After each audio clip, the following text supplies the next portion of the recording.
Picture this, you're 12 years old, standing on the cold stone steps of a mountain monastery in medieval Japan, the morning mist wrapping around you like a shroud. Your bare feet are numb, your heart's pounding, and you're kneeling in perfect silence, waiting for a monk whose silk robes rustle like a predator stalking prey. His eyes sharp, calculating like he's sizing up a prize lock onto you. And when his hand grazes your shoulder, it feels like chains snapping shut. You don't know it yet, but your childhood's just been sold, traded away to satisfy hungers you're too young to even name. Welcome to the world of the chigo, the temple boys of medieval Japan, where beauty was a currency and innocence was a commodity, devoured by those with power. And trust me, you didn't learn this in history class. If you're shocked already, buckle up, because we're diving into a hidden truth of history that's darker than any horror movie. Before we start, if you love uncovering the past's dirty secrets, the stuff textbooks bury, hit that like button and subscribe for more. Drop a comment below and tell me where you're watching from. It's wild to think we're exploring these ancient stories together, connected across the globe by our curiosity about the shadows of history. So let's set the scene. It's the Heian period around the 9th century AD in Japan's mountain monasteries like Koyasan or Mount Hiei. These weren't just spiritual retreats. They were powerhouses of wealth and influence, where monks held sway over villages and emperors alike. Enter the chigo system young boys, some as young as 10, handpicked not for their brains or their faith, but for their looks. These kids were chosen for their delicate features, their soft skin, their perfect youth, and dressed in silk robes that screamed special, but were really just gilded cages. Their families, often starving peasants or merchants crushed by debt, sold them to the temples for a handful of coins. The official pitch: your son will get an education, a path to enlightenment. The reality, something far uglier. Take the story of Kikumaru, a boy whose fate we know from a 12th century monk's diary preserved in the archives of Inariyakuji Temple. Kikumaru was 11 when his family, ruined by a failed rice harvest, handed him over for 50 monas, about a year's wages for a labor. The monk wrote about Kikumaru's flawless beauty and how he'd be molded into a perfect chigo. Molded how? Not through scripture or prayer, but through a system called nanshoku, or male colors, a so-called sacred bond between an older monk, the ninja, and his young charge. Sounds spiritual, right? Wrong. It was institutionalized exploitation dressed up in Buddhist robes. Monks twisted sacred texts, ideas about universal compassion, into sick justifications for their desires, claiming this pure love could lead to enlightenment. Spoiler, the only thing it led to was trauma. What makes this so chilling is how deliberate it was. This wasn't one bad apple, it was a whole orchard. Temple records from the period show monks scouting villages during famines, targeting desperate families. They'd offer promises of education or spiritual prestige, but the fine print was clear: these boys were commodities. Parents, some naive, some knowing exactly what they were doing, had no choice in a world where survival often meant sacrifice. Imagine being a kid, torn from your family, told your suffering is holy, and realizing no one's coming to save you. It's the kind of betrayal that hits you in the gut even 1,000 years later. Now, you might be thinking, this sounds like some medieval nightmare, nothing like today. But hold on. Ever heard of modern cults or trafficking rings that hide behind religion or charity? The chigo system wasn't so different. Just like some cults today use spiritual jargon to groom victims, these monks used Buddhist ideals to mask abuse. And like modern trafficking, it thrived on poverty families so desperate they'd sell their kids to survive. It's a pattern we still see from sweatshops to sex trafficking. The lesson: when power and desperation collide, the vulnerable pay the price. This is just the beginning of a story that gets darker, more twisted, and, believe it or not, inspiring as these boys fought back against impossible odds. Stick around as we uncover what life was really like inside those temple walls. And trust me, it's worse than you can imagine. What would you do if your childhood was stolen like this? Drop your thoughts in the comments, and let's keep peeling back the layers of this forgotten history together. Imagine waking up before dawn, the air biting at your skin, in a temple so quiet you can hear your own heartbeat.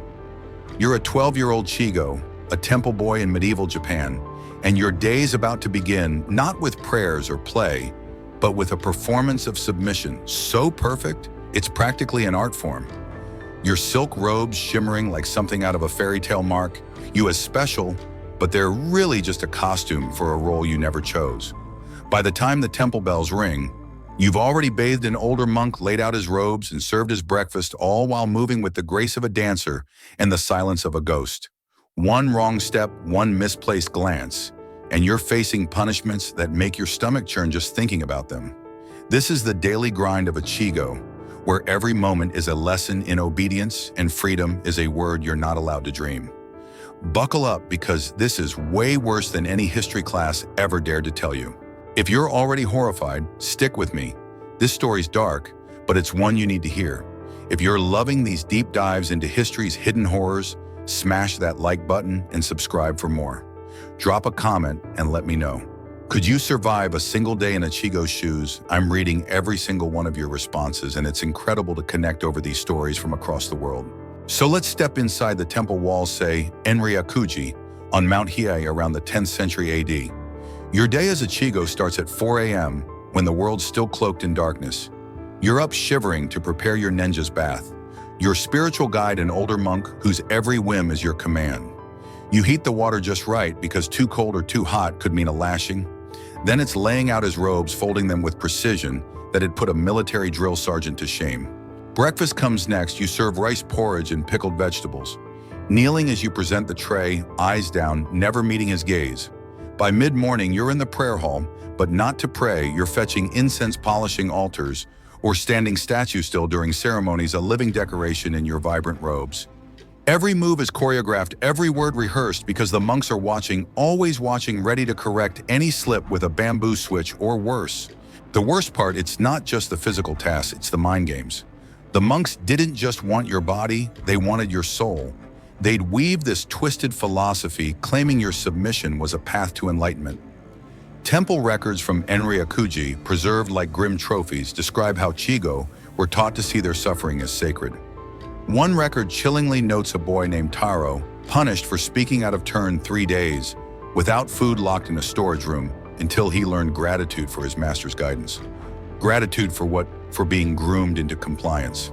They dangle small rewards, extra rice, a warmer blanket, to make you feel indebted, then slowly introduce spiritual intimacy that was anything but spiritual.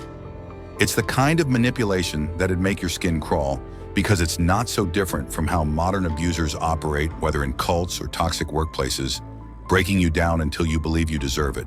And if you dared resist, the consequences were brutal.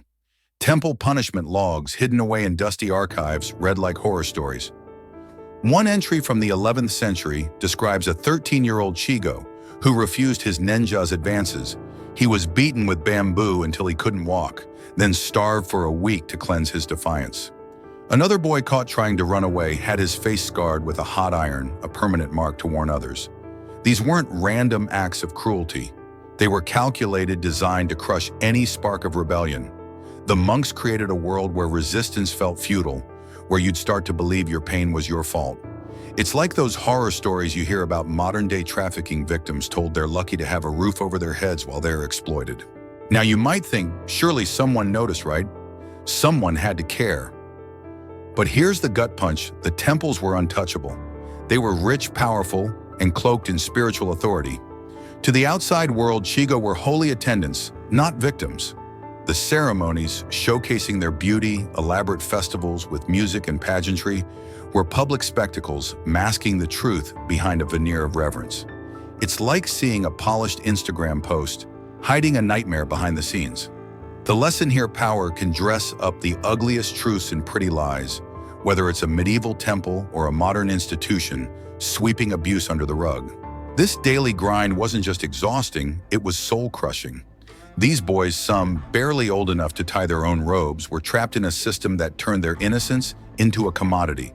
But here's where the story takes a turn. Some of them fought back. How do you resist when the whole world's against you? That's coming up next, and trust me, it's a story of courage that'll leave you speechless. What would you do if every day felt like a prison? Hit the comments with your thoughts, and let's keep unraveling this dark chapter of history together. Picture yourself as a 13-year-old boy in medieval Japan, standing in the shadow of a samurai lord's castle, its towering walls looming like a fortress of fate.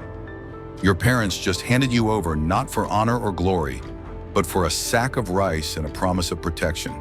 You're a wakashu, now a young apprentice to a warrior who lives by the sword and expects you to serve him in ways that make your skin crawl. One minute you're training with a wooden blade, sweat stinging your eyes. The next you're summoned to his private chambers, where loyalty means something far darker than Bushido ever promised. This is the Kamakura period around the 13th century, where samurai turned boys into tools of war and pleasure, and the line between honor and horror was sliced clean through. Trust me, this is a side of samurai culture you won't find in any Hollywood epic. If you're already reeling, hang on, this gets uglier and you don't want to miss it. If you're hooked on these hidden truths that history books bury, smash that like button and subscribe for more. Let's step into the world of the samurai, specifically the Kamakura period, 1185 to 1333 AD, when Japan's warrior class ruled with iron fists and sharper blades. The monks in their mountain temples had perfected the art of exploiting boys through the chigo system, but the samurai, they took it to a whole new level of brutal. Wakashu boys aged 12 to 16 were selected to serve as apprentices to samurai lords. The official story was martial training, learn to fight, master strategy, embody the warrior code. But the reality, these kids were sexual slaves bought and traded like fine swords or prized horses.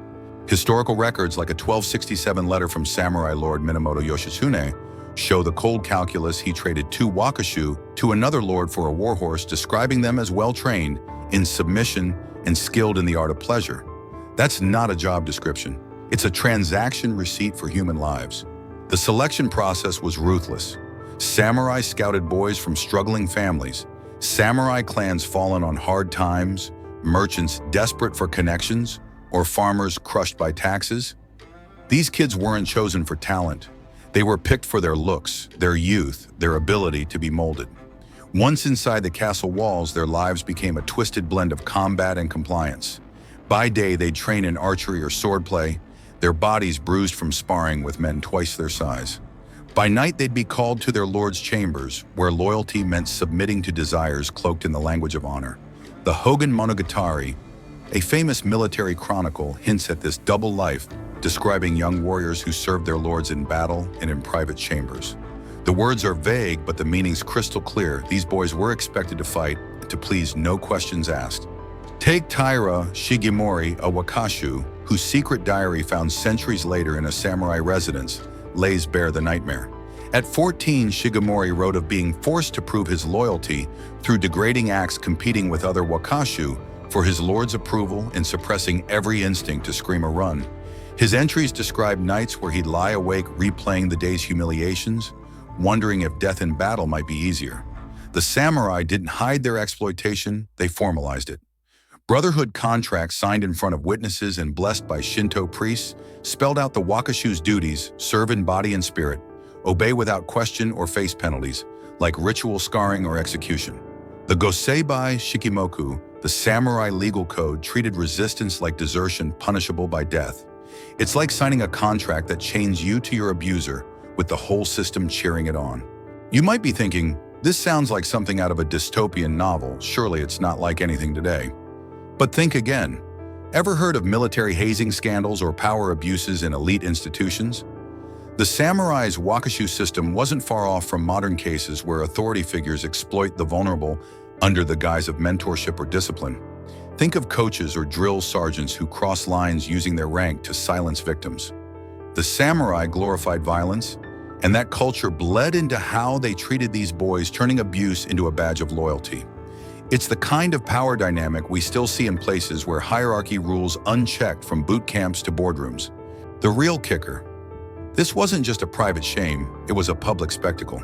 Samurai lords would parade their wakashu at feasts, showing off their beauty and training like trophies. Some even held contests where boys competed in martial skills and submission, all for the entertainment of drunken warriors. It's like a twisted version of a talent show, where the prize is survival and the cost is your dignity.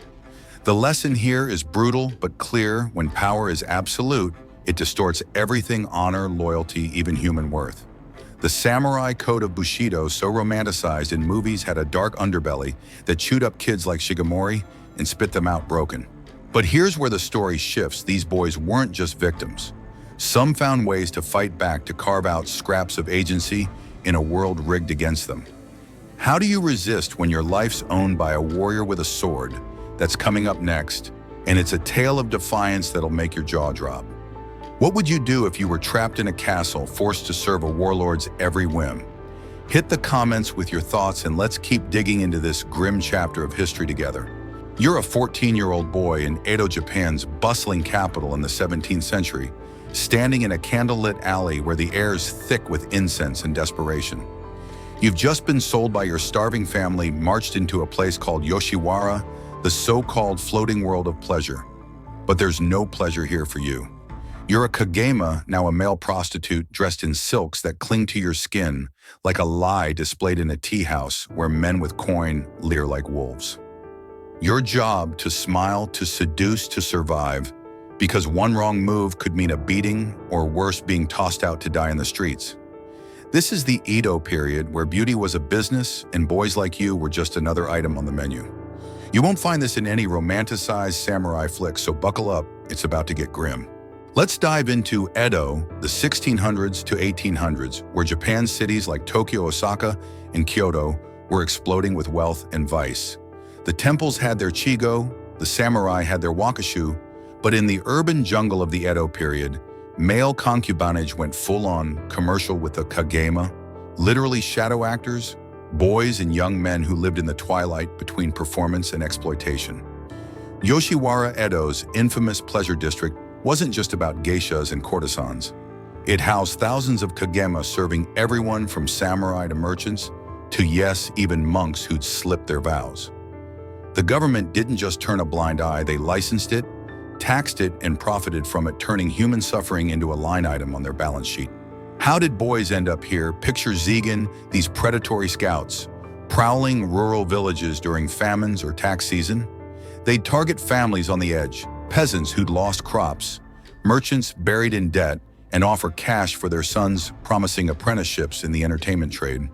Records from the Tokyo Metropolitan Archives show the brutal math: a boy of 11 could fetch enough to feed a family for years, locked into contracts that stretch a decade or more, with fees for room board and clothes ensuring they'd never earn their freedom. One such boy, Konoika, left a haunting account from 1687 to 1701. Sold at 12 after his village was hit by floods, he described arriving at a Kagemajaya, a shadow tea house where he was paraded like merchandise. His room decked out with erotic screens and silk bedding to enhance his appeal. His words cut deep. I learned to fear the sound of footsteps, never knowing if they brought a customer or a whip. The training was relentless. Older kagema themselves, trapped in the system, taught newcomers the art of seduction, how to flirt, how to move, how to read a customer's mood in a glance. It wasn't just about sex. It was about selling a fantasy, from witty conversation to perfectly applied makeup. But the cost was horrific. Konoike wrote of boys as young as 11 malnourished to keep them delicate, their bodies breaking under violent customers, their health crumbling from diseases no one bothered to treat. The brothel owners, they'd spend more on cosmetics than food because a pretty face made money and a sick boy was replaceable. It's like a twisted version of today's influencer culture, polished on the outside, rotting within. You might be thinking, this can't be real. How could a whole society just accept this? But that's the chilling part. It was normalized. Ukiyo-e prints, those iconic Edo woodblock artworks, often showed kagema in glamorous poses, romanticizing their lives for the public. It's like seeing a glossy ad for something that's pure exploitation, think modern trafficking, hidden behind modeling scams. The customer base was everyone wealthy merchants who couldn't afford to keep wakushu samurai living on tight stipends, even monks sneaking in for a taste of what they preached against. And the government, they raked in taxes from Yoshiwara's profits, their ledgers stained with the suffering of boys like Konoike. A 1690 record brags about the revenue from licensed entertainments as if lives weren't being crushed to fill the coffers. The lesson here hits hard when exploitation becomes a business. It's wrapped in a veneer of legitimacy that blinds everyone to the human cost. It's not just Edo's story, it's the sweatshops, the trafficking rings, the legal industries today that profit off vulnerable people while society looks the other way. These kagema weren't just victims of individual predators. They were cogs in a machine built to grind them down. But here's the twist: some of these boys found ways to fight back, to claw their way out of the shadows. How do you resist when your life's for sale? That's coming up next, and it's a story of grit that'll leave you stunned. What would you do if you were trapped in a world that saw you as nothing but a product? Hit the comments with your thoughts, and let's keep uncovering this dark history together.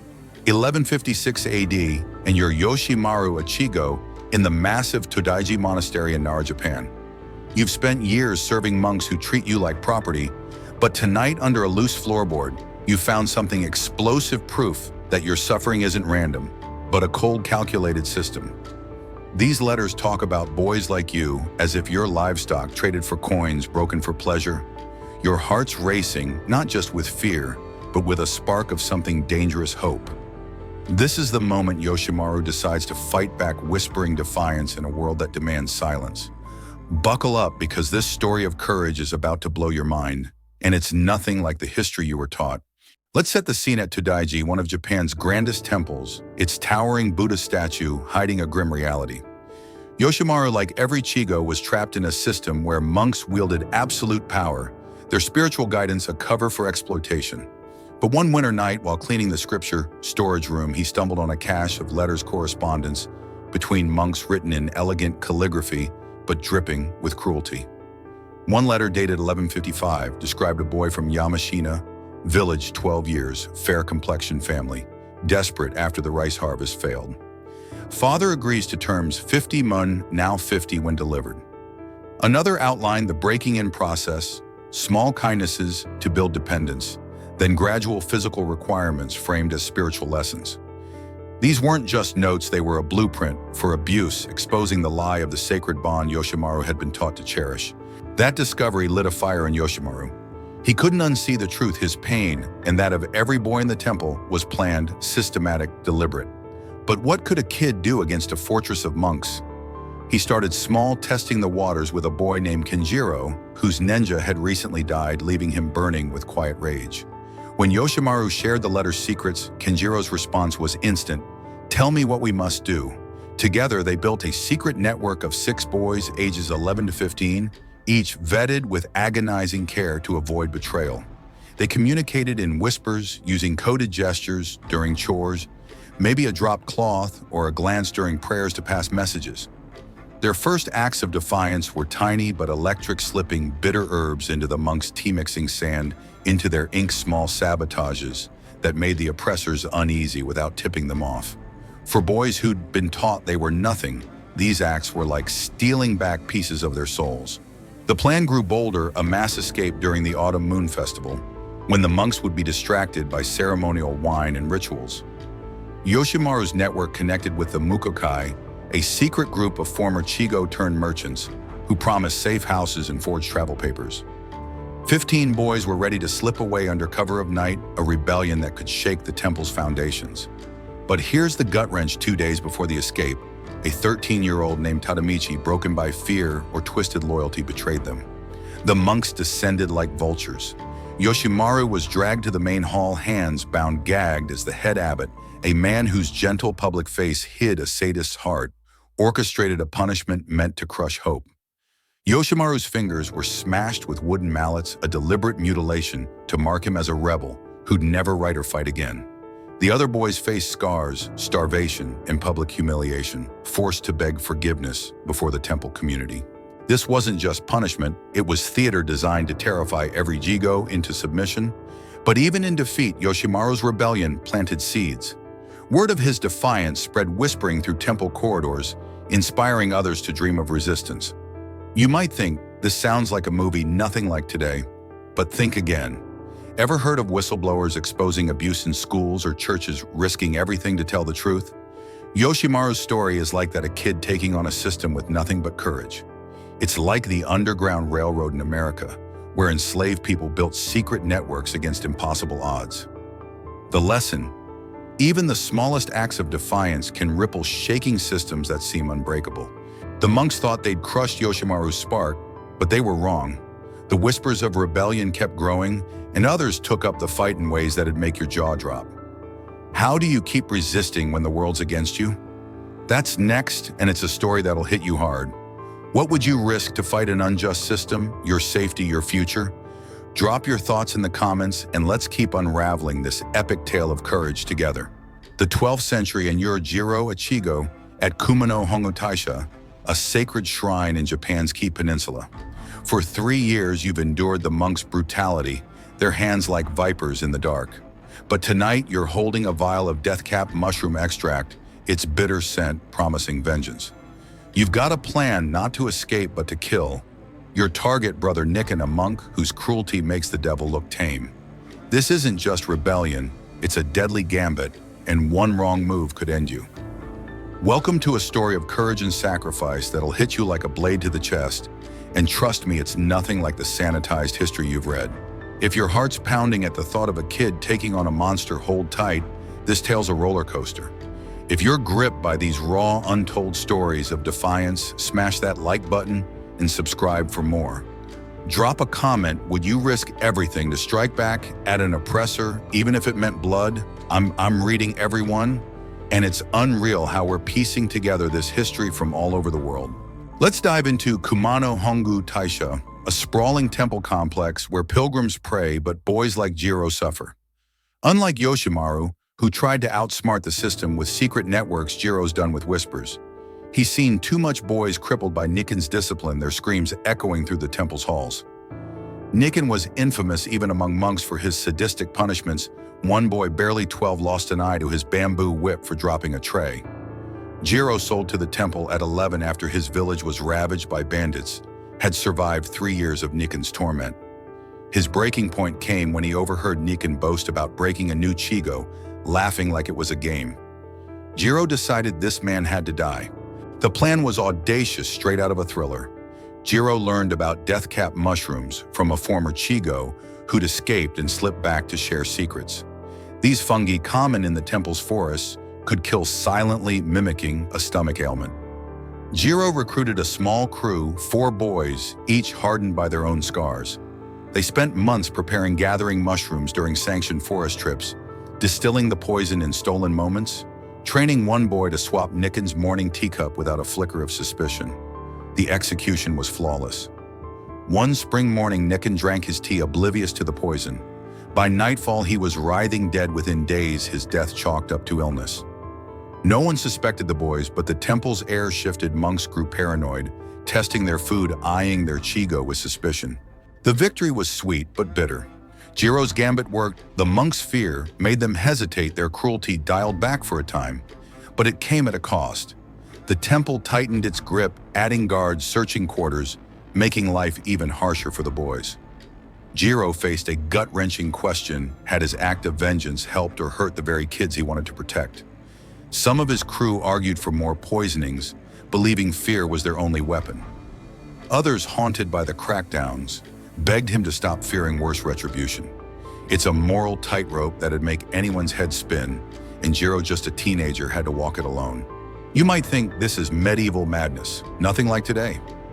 But hold up, ever heard of resistance fighters or vigilantes taking justice into their own hands? Jiro's story echoes the Underground Railroad, where enslaved Americans used sabotage or even violence to fight back, knowing every act risked brutal consequences. It's like modern whistleblowers leaking secrets to expose corruption, only to face retaliation. The lesson is raw. Fighting oppression often means hard choices, where victory can taste like defeat. Jiro's poison didn't just kill a monk.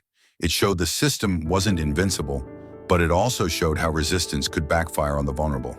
The monks thought they'd regain control, but Jiro wasn't done.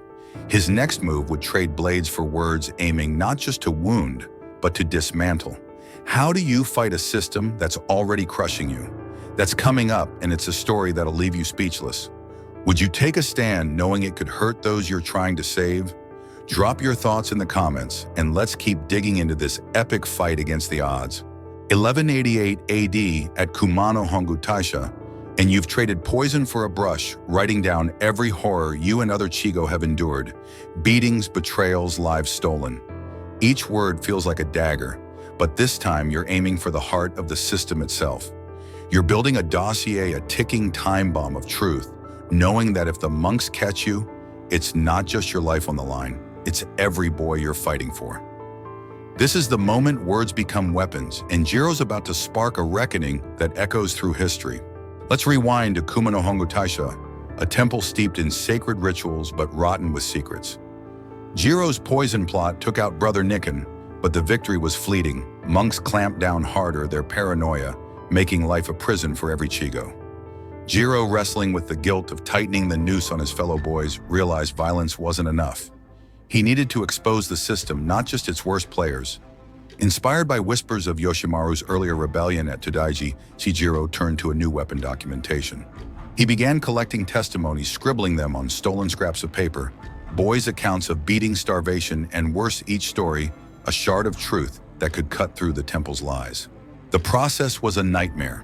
Jiro hid his notes under floorboards and hollowed out statues, even inside the lining of his robes, knowing a single search could end him. He worked at night by the flicker of a stolen candle, transcribing tales from boys too scared to speak aloud. One account from a 12-year-old named Satoru described a monk who'd lock him in a freezing cellar for disobedience, leaving scars that never faded. Another boy, barely 10, spoke of being forced to recite prayers while enduring unspeakable acts, the words choking in his throat.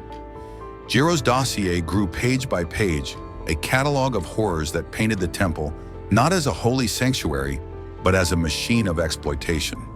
He didn't just write, he strategized, smuggling fragments to a former samurai monk, now a merchant who joined the Mukokai, a shadowy network of survivors. This ally, risking his own safety, carried the dossier to a sympathetic official in Kyoto. In 1189 AD, the dossier reached the imperial court, and the impact was seismic. The government, wary of the temple's growing power, launched an investigation.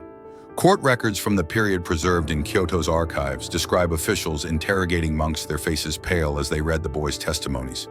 The emotional weight of those words, raw, unfiltered accounts from children, shook even the hardest bureaucrats. The result, limited but real reforms. New rules banned the most overt abuses, like public punishments, and mandated oversight of temple finances. Monks at Kumano Hongo Taisha were replaced, some exiled, though many escaped real justice. It wasn't a revolution, but it was a crack in the system's armor, proof that truth could wound where swords failed. You might think this feels like a distant tale, nothing like today. But think again. Ever heard of whistleblowers like Edward Snowden or survivors exposing abuse in churches or schools? Jiro's dossier was like that, a kid risking everything to shine a light on corruption. It's like the shook Me Too movement, where victims' stories force the world to listen. The lesson is crystal clear: words, when wielded with courage, can dismantle systems that seem untouchable. Jiro's pages didn't just expose the monks, they gave voice to boys who'd been silenced, showing that truth can be a weapon sharper than any blade. The monks thought they'd won, but Jiro's work lit a fire that wouldn't die. What happened next wasn't just resistance, it was a movement, one that turned victims into warriors. How do you rebuild after a system tries to break you? That's coming up, and it's a story that'll lift your spirit. Would you dare to speak out, knowing the cost? Picture this, it's 1190 AD, and you're standing in a hidden grove outside Kyoto, where a crowd of scarred, resilient men, once chigo boys, gather under lantern light. They're not here to mourn, they're here to build. You're witnessing the first Congress of the Restoration Fellowship, a group of survivors who've turned their pain into power, creating safe houses, businesses, and a future where no boy has to endure what they did. At the center is Taichi, a former chigo, his voice steady as he declares, "We were victims, but we are victors now." The air hums with hope, like a melody rising from ashes. This is the final chapter of a story that started in darkness, but ends in light, a tale of resilience that'll leave you inspired and ready to cheer. Trust me, this isn't the history you learned in school. Let's step into the late 12th century, where the ripples of Jiro's dossier and earlier rebellions have cracked the temple's iron grip. The Mukokai, that shadowy network of former chigo, has grown into something bigger, the Restoration Fellowship, a formal alliance of survivors determined to rebuild their lives and protect others. These weren't broken boys anymore. They were men with purpose. Take Dogen, sold to Todaiji at 10, now a merchant running a trading company in Osaka. His story, recorded in a 1192 Merchant Guild ledger, shows him using profits to fund safe houses along trade routes. Shelters where escaped chigo could find food, clothes, and a new start. Or Endo, a former chigo turned carpenter, who built a training center near Nara, teaching boys skills like weaving and blacksmithing so they'd never need to sell their bodies again. The Fellowship's boldest move was transforming the Riverside Monastery, once a site of abuse, into a sanctuary. By 1189, they'd reclaimed it, turning its halls into classrooms and workshops, a place where survivors could heal and thrive. Historical records from Kyoto describe the monastery as a beacon, its gates open to any boy who escaped a temple's clutches. The Fellowship didn't stop there. They lobbied local lords, using their growing wealth and influence, to push for laws protecting children. A 1190 court document notes a petition signed by 30 survivors, demanding bans on temple adoptions without oversight. It wasn't perfect, but it was a testament to their refusal to stay silent. The emotional peak came at the Kyoto Congress, where dozens of survivors gathered to share their stories and plan their future. Taichi, once a chigo at Enryakuji, stood before them, his hands marked by scars but his voice unbroken. "We are not what they made us," he said words later, inscribed in a survivor's chronicle. "We are builders, dreamers, brothers." The crowd rang a bronze bell, each toll a vow to protect the next generation. It's the kind of moment that gives you chills, like a scene from a movie where the underdog finally wins. These men took their trauma and forged it into a movement, proving that survivors can rewrite their story. You might think this is ancient history, nothing like today. But hold up. Ever heard of survivor-led groups fighting human trafficking or abuse like RAIN or ECPAT? The Restoration Fellowship was like that, a medieval version of victims turning into advocates, building systems to protect others. It's like modern grassroots movements where survivors of school shootings or workplace harassment band together to demand change. The lesson is powerful. Resilience isn't just surviving, it's creating a world where others don't have to. The Fellowship's work didn't erase the past, but it carved out a future showing that even the most broken can rebuild. This is where our story ends, not with despair, but with defiance and hope. The Chigo, Wakashu, and Kagema fought against impossible odds, and their legacy lives in every fight for justice today. What's next? More hidden histories? More stories of courage? Subscribe and turn on notifications so you don't miss a single one.